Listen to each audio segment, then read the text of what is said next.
இதை பற்றி உங்க நிலைப்பாடு என்ன? நோபல் பரிசு கொடுக்கப்பட வேண்டிய கருத்து.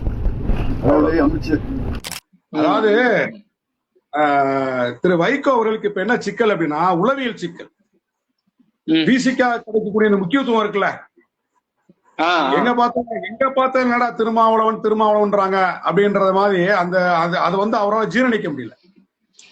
என்னுடைய பார்வை, கட்சியோட பார்வையில தனிப்பட்ட முறையில நான் வந்து பதிவு பண்றேன். எங்க தலைவருக்கு கிடைக்கக்கூடிய முக்கியத்துவத்தை திரு வைகோ அவர்களால் ஜீரணிக்க முடியாம தான் இந்த இது சொல்றாரு நோபல் பரிசு கொடுக்கணும் அப்படின்ட்டு.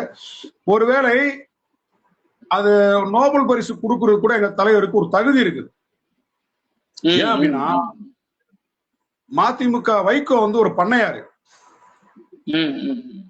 எங்க தலைவர் ஒரு குடிசையில் பிறந்த கோமகன். அன்றாடம் காய்ச்சி அவரே சொல்லுவாரு, எங்க குடும்பம் அன்றாடம் காய்ச்சின்னுவாரு. அன்னைக்கு கூலி வேலைக்கு போனா கிடைக்கிற கூலியை வச்சுதான் பொங்கணும். அப்ப அந்த மாதிரி வந்து மிகவும் கடைநிலையில் ஏழை எளிய ஒரு குடும்பத்தை சார்ந்தவர். அவரு பண்ணையாரு, வைகோ பண்ணையாரு.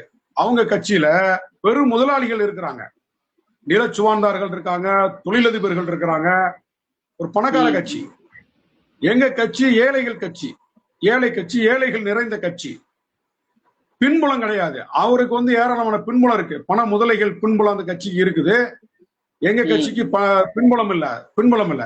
சாதாரண ஏழை எளிய உழைக்கின்ற தொழிலாளர்களை, விவசாய கூலிகளை தன் பக்கம் நிறுத்தி கொண்டு இன்றைக்கு தமிழ்நாட்டு அரசியல் களத்தில் தவிர்க்க முடியாத ஒரு சக்தியாக ஒரு மக்களை அரசியல்படுத்தி, இன்னைக்கு அந்த மக்களை வந்து அரசியல்படுத்தி புறக்கணிக்கப்பட்ட மக்களை, காலங்காலமாக அரசியல் சமூக பண்பாட்டு களத்தில் புறக்கணிக்கப்பட்ட மக்களை அணிதிரட்டி அரசியல்படுத்தி தவிர்க்க முடியாத இடத்தை நோக்கி இன்னைக்கு நகர்த்திருக்காரு. அப்படின்னா அதற்காக தலைவர் எழுச்சி தமிழர் அண்ணன் திருமாவளவனுக்கு நோபல் பரிசு கொடுக்கலாம்.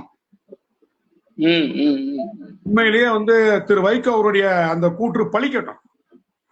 அவர் வேற அர்த்தத்துல சொன்னாரு, ஆனா அந்த அவருடைய திருவாய் மலர்ந்து சொன்ன அந்த வார்த்தை உண்மையாகட்டும். நோபல் பரிசு எங்க தலைவருக்கு கிடைக்கட்டும். இதுல ஒரு விஷயம் என்னன்னா, ஓகே நீங்க சொல்றதெல்லாம் புரிஞ்சுக்க முடியுது. நட்பு பாராட்டணும், கட்சிகள் வேறு, பகைமைகள் வேறு, நட்பு முரண்கிறதோட வேறு, அதை தாண்டி பரஸ்பரம் உறவு வேணுங்கிற சொல்ற புரிஞ்சுக்க முடியுது. ஆனாலும் கூட கூட்டணி விஷயத்தில் ஒரு கிளாரிட்டி ஒண்ணு இல்ல. குறிப்பாக கூட்டணி நாங்க இந்த பக்கம் தான் இருக்கோம், இந்த பக்கம் தான் இன்னொரு உறுதிப்படுத்தணும் இல்லையா? அதுல கொஞ்சம் குழப்பம் இருக்கிற மாதிரி தான் தோணுது. அதை புரிஞ்சுக்க அதுக்கு நான் விளக்க சொல்லுறேன். அப்படியே என்ன அப்படின்னா, இன்னப்ப தாவேகா தலைமையில் ஒரு கூட்டணி உருவாகவில்லை. தேர்தலுக்கு முன்பு